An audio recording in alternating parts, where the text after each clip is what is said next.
This man was sparring with his master. To his surprise, the old man came at him with a ferocious assault, beating him back until he was yelling for his disciple. Just then, his student Li Mukin arrived in the nick of time, only to receive a slap across the face from the master, who told him to pack his things and prepare to leave the mountain.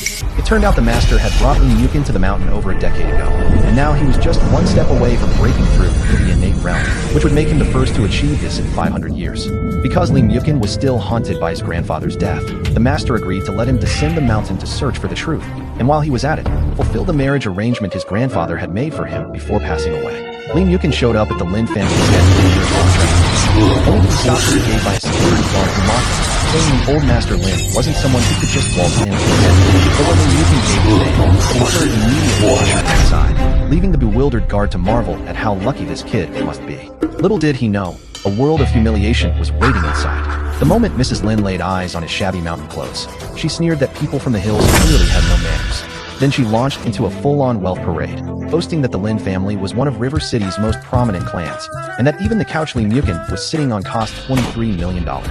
In all these years, he was the first outsider who'd ever sat there. The message was crystal clear. The Lins only married their equals, and they certainly weren't about to give their daughter to some poor nobody. With that, she slapped $2 million on the table, telling him to take the money and get lost. When Li Mukin didn't budge, assuming he thought it wasn't enough, she upped it to $10 million. The butler chimed in with a warning. Be careful you live long enough to spend it. But Li Mukin just laughed coldly. He'd come to break off the engagement anyway. He hadn't expected the Lins to be such snobs, which actually saved him the trouble. He left them with a parting shot. If old Master Lin found out about this, there'd be hell to pay.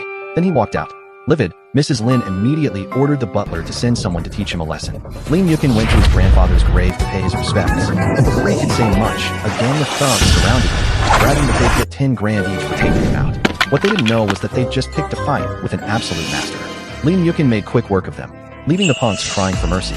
Under interrogation, they confessed that Butler Luo from the Lin family had sent them. Just then, an old man who'd been fishing nearby stepped in to help. Li Mukin immediately recognized that the old man was a skilled practitioner who'd been injured by fire. Without prompt treatment, it would damage his foundation permanently. The moment he said this, several Japanese ninjas burst onto the scene, targeting the old man. Badly wounded and knowing he was outmatched, the old man urged Li Mukin to run. But Li Mukin told him to focus on healing. These petty Japanese assassins were nothing he couldn't handle. The lead ninja flew into a rage, cursing Li Mukin for seeking death. The next second, Li Mukin broke his bones with a single move and made him call him daddy. The old man was stunned, taking down a late-stage Dark Realm ninja with one strike. Could this kid already be at Grandmaster level? Li Mukin then pulled out a pill for the old man to take, saying he'd use acupuncture to channel his energy. Realizing he'd forgotten his needles, he casually grabbed a fishing line to use instead. The old man's eyes widened in shock. This was the legendary Ghost Gate 13 needles technique. After the treatment, the old man's decade-old injuries were completely healed. Overwhelmed with gratitude, and learning that Li Mukin had a conflict with the Lin family, he offered to mediate. When refused, all he could do was sigh that Lin Shangyi had offended someone way out of his league. He'd have to face the consequences on his own. Meanwhile, back at the Lin estate, old Master Lin erupted when he learned Li Mukin had been driven away. He tore into his son and daughter-in-law for being blind fools, and if they couldn't bring Li Mukin back, they could forget about running this family. On the other side of town, Li Mukin ran into his childhood friends Ding Xiang and Ma Shan. After catching up, Ding Xiang helped him get some new clothes, and the three of them headed to a bar to celebrate. At the bar, they bumped into Ding Xiang's classmates and met River City's most beautiful woman, none other than Lin Manqi, Li Mukin's fiancée, whom he'd never met. However, the rich kids in their group, young Master Zhang and young Master Zhou, couldn't stop mocking Li Mukin. They ridiculed him as a country bumpkin from the mountains and publicly humiliated him over his Nokia phone. They forced him to sing folk songs, threatening to smash his phone if he didn't. Li Mukin coldly warned them that if they broke his phone, they truly couldn't afford to pay for it, and he predicted that young Master Zhou would suffer a bloody disaster today.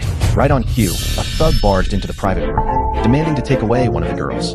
Young Master Zhou tried to act tough, but got slapped to the ground, blood streaming down his face, perfectly fulfilling Li Mukin's prophecy. Then the thug's boss showed up. Lu Hongyu, a man who controlled both the legal and criminal underworld. Even when young Master Zhang name-dropped his father as chairman of Yongqing Group, Lu was completely unfazed. Lu Hongyu announced he wasn't just taking one girl, he was taking Lin Manqi and Ding Xiang too. No one dared resist, and the rich kids scrambled to distance themselves. But then Li Mukin stepped forward. He told the thugs to kneel down and apologize to everyone in the room, and he'd let this slide. Lu Hongyu was stunned. He had no idea who Li Mukin was, but Li Mukin told him that if he didn't kneel and apologize right now, that leg of his was about to be crippled.